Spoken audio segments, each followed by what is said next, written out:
Bismillahirrahmanirrahim. Assalamualaikum warahmatullahi wabarakatuh. Pemirsa yang dirahmati oleh Allah Subhanahu wa taala, kita kembali lagi ke halaqah ilmu hadis. Seperti yang kita sebut sebelumnya, bahwa setiap pelajar ilmu hadis pemula, dia perlu memahami tahapan-tahapan untuk belajar ilmu hadis. Tahapan yang pertama yaitu memahami ilmu hadis melalui kitab-kitab kontemporer, semacam Taisir Mustalahil Hadis karya Dr. Mahmud Tohan. Yang kedua, jika dia sudah selesai membaca kitab-kitab kontemporer untuk sebagai permulaan bagi dia, maka dia boleh masuk ke kitab setelahnya, yaitu seperti kitab Matan Ghoromis Sahih yang terdiri dari 20 bait, tidak banyak. Juga kita dapat menemukan syarahnya untuk kitab Ghoromis Sahih ini di beberapa toko-toko kita dapat kita temukan. Kitab Ghoromis Sahih ini atau Nazam Ghoromis Sahih ini dibuat oleh seorang ulama bernama Abul Abbas Al-Ishbili yang lahir pada tahun Abul Abbas Al-Ishbili yang wafat pada tahun 699 Hijriyah. Sebuah matan yang sangat ringkas, sebuah matan yang mengikat poin-poin ilmu hadis yang secara singkat. Untuk apa? Agar menyesuaikan para pemula dalam ilmu hadis. Jika dia sudah selesai mempelajari Matan Ghoromis Sahih dengan syarahnya melalui seorang guru, maka dia boleh masuk ke tahapan berikutnya, yaitu kitab atau nazam yang disebut dengan Al-Manzumah Al-Baiquniyah. Sebuah nazam bait-bait yang dibuat oleh seorang ulama bernama Umar Ibn Fattuh Al-Baiquni Ad-Dimashqi Asy-Syafi'i. Sebuah nazam yang sangat terkenal, yang sangat masyhur, di mana nazam ini mengikat ilmu-ilmu hadis yang patut dipelajari oleh seorang pemula. Syarahnya atau kitab penjelasnya banyak sekali. Ada syarah yang kontemporer, juga ada syarah yang tidak kontemporer. Kitab Al-Manzumah Al-Baiquniyah inilah yang akan kita pelajari dalam halaqah ini secara khusus. Kita akan coba memahaminya.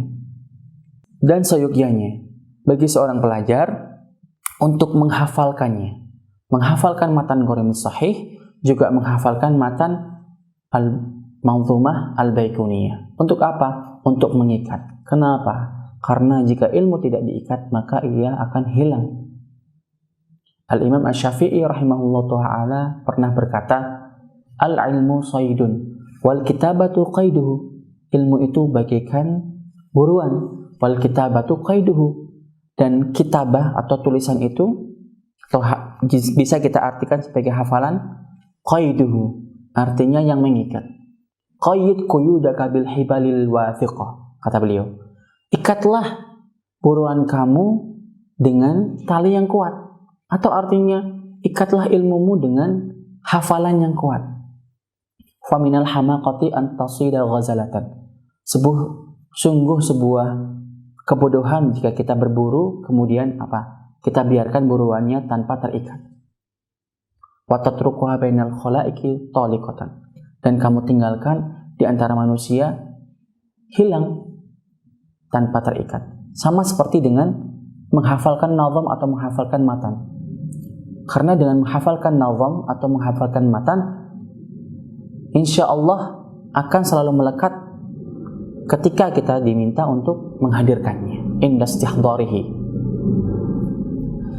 Setelah kita menyelesaikan kitab Bulughul Umniyah dengan syarahnya melalui seorang guru atau syekh, maka kita boleh memasuki tahapan kitab selanjutnya, yaitu Nuzhatun Nazar atau Nukhbatul Fikr.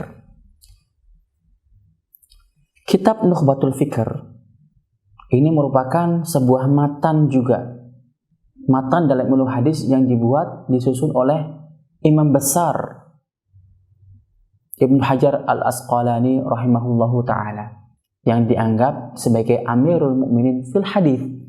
Siapa yang tidak kenal Imam Ibnu Hajar Al-Asqalani rahimahullah?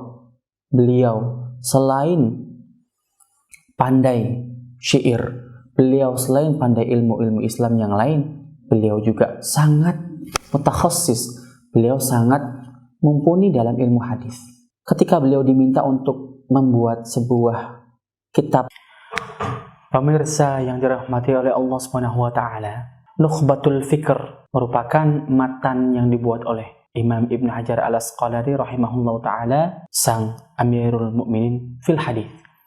Sebuah matan yang sangat badi', yang sangat matin, yang berisi ilmu-ilmu mustalahul hadis yang disusun dengan penyusunan yang sangat istimewa oleh beliau. Selain membuat matannya, beliau juga mensyarahnya atau menjelaskannya dalam sebuah kitab yang dinamakan Nuzhatun Nazar. Jadi, dua kitab ini, antara matan Nukhbatul Fikr dengan syarahnya atau dengan penjelasnya Nuzhatun Nazar, itu merupakan karya Al-Imam Ibn Hajar Al-Asqalani rahimahullahu ta'ala, Al-Muhaddits Al-Jalil. Dalam kitab ini menjelaskan lebih luas daripada kitab-kitab yang sebelumnya seperti Al-Manzumah Al-Baiquniyah atau Matan Gharamis Sahih.